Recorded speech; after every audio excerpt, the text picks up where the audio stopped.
Itu harus dibuktikan. Kenapa?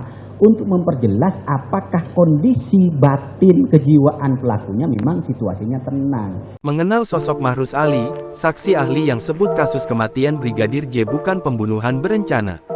Saksi ahli yang dihadirkan kubu Ferdi Sambo di persidangan kasus pembunuhan Brigadir Nofriansyah Yosua Huta Barat Brigadir J, hari ini, Kamis tanggal 22 Desember tahun 2022, jadi sorotan. Hal itu terkait dengan analisa dan pendapatnya terkait pembunuhan Brigadir J yang diprakarsai Ferdi Sambo Cas. Jadi saksi yang meringankan kubu Ferdi Sambo, saksi ahli bernama Mahruz Ali tersebut menyebut kematian Brigadir J bukanlah akibat dari pembunuhan berencana. Analisa Mahruz Ali itu didasari pada teori yang ia yakini terkait dengan kriteria pembunuhan berencana menurut hukum pidana. Lantas siapakah sebenarnya sosok Mahruz Ali? Mahruz Ali adalah seorang dosen di Universitas Islam Indonesia (UII). Mahruz Ali dikenal sebagai ahli hukum pidana material yang dipercaya kubu Ferdi Sambo.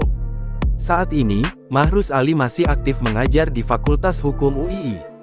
Dalam laman law.ui.ac.id, Mahruz Ali memiliki keahlian di bidang hukum pidana dan hukum pidana lingkungan.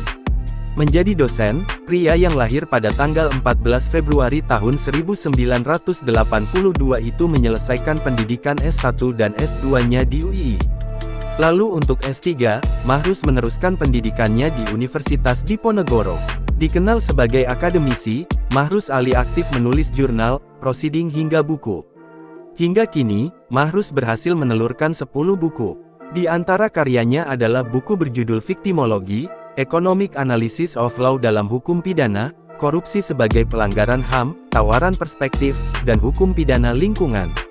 Selain itu, Mahruz juga banyak menulis jurnal terkait hukum pidana dan lingkungan. Di antaranya berjudul When Double Intention Ignored, A Study of Corruption Judicial Decisions dan Teori Hukum Pidana Minimalis dari Douglas Hussack, Urgensi dan Relevansi.